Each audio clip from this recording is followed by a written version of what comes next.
Hey, welcome back, everybody. Thanks for sticking around for the first half hour. We have a friend of the show, Phaedra Strohmeyer, who is helping us out very gamely, and thank you for being available on such short notice. Sure. I got the call, the message over the weekend when I was in South Dakota myself, actually, coincidentally, that he wasn't going to be able to be here, or the doc wasn't able to Skype in the way he normally would, and so. Folks, Phaedra made herself available with a couple of days to prepare, which is more than I did, if you couldn't tell.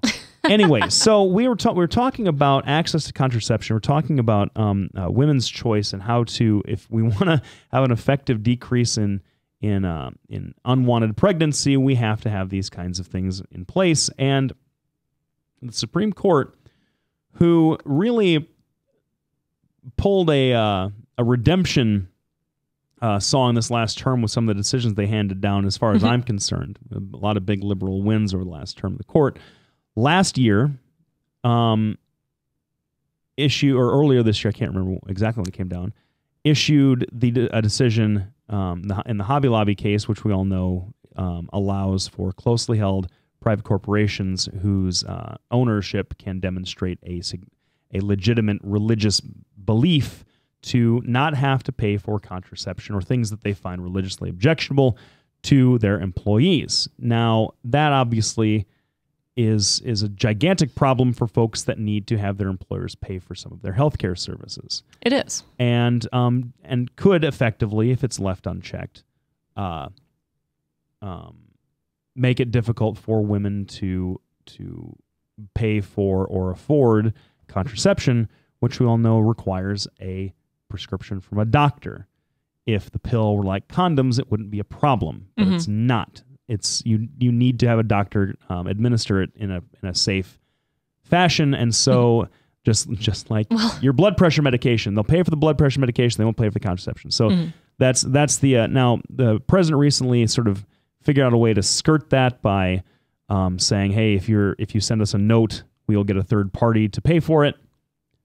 It's kind of, I think, I don't think anybody really objects to that plan, except it puts more money on the backs of the taxpayers to pay for something that maybe the employer would insist on paying for on the bottom line. But anyway, so why I bring that up is what's going on with this access. What's going on with this insistence by now corporations to get involved in women's healthcare choices? That's a big question, but I think you can parse it down for me a little bit. It is. What's going on with it? I kind of wish I knew. Off the top of my head, if I were somewhat more angry, ranting feminist type, I would probably be inclined to say that this is more evidence of the man trying to keep us down. And it actually might be that corporations are still largely run by men, so that's not necessarily an unreasonable thing to think that this is yet another way to control women and try and force women back into subservient positions.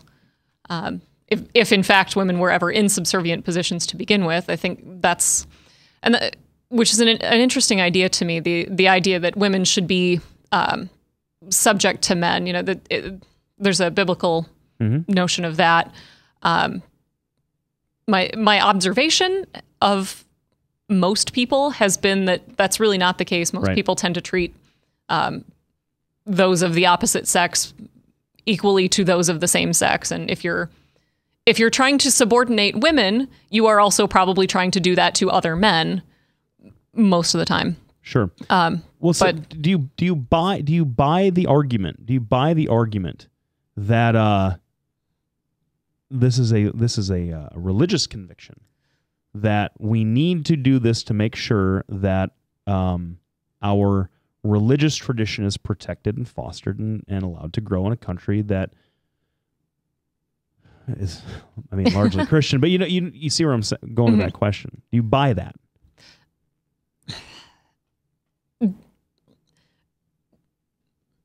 Not really. No.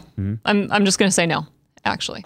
I think this is a thing that makes people uncomfortable. And in this case, it makes people who own a corporation uncomfortable, and they don't want to deal with it. It's probably not terribly fair of me to question somebody else's religious beliefs since I don't have any. But if it were truly your deeply held religious conviction that this one particular thing, that contraception is so against everything that you believe and feel is right and true, that seems like a weird thing to pick on, especially going back to what I said right before the break, that it's really hard to tell humans to stop having sex, and that contraception has been a problem for the entirety of human history. We've always been trying to find ways to keep from getting pregnant. Mm-hmm. And so that seems like a really weird, very specific thing to pick on out of all of the stated religious beliefs of Christianity. Well, what's fascinating to me about this choice, right? Because it all comes down, if you are in business now, I don't think that you would necessarily have a problem with, and this is a stated exception in the ACA, you wouldn't have a problem with the Catholic Church saying to its employees, hey, look, guys, you know us. You came here to work for us, so you probably have a pretty good idea what we stand for and what we're all about. And by asking to work here, you're going to kind of try and consent to that. You know, there is no protection for folks from their employers, at least without a contract, from their employers firing them if they don't adhere to their own particular political or whatever kind of views. There just isn't, and we kind of accept that in this country as well. Go find another job. But I don't think that you would begrudge a religious place of worship from having that limitation in place, or would you?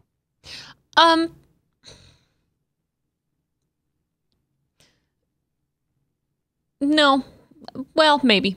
Maybe. I might, actually. They want to be part of society. They want to be part of society. If they're trying, the Catholic Church is a business. I mean, if you don't believe, technically not for profit, but technically, I've seen that house that the Pope lives in.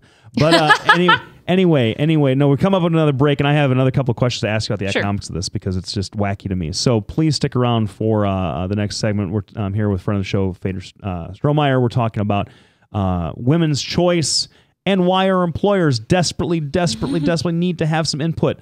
Please stick around. Social media, our sponsors, they're all great.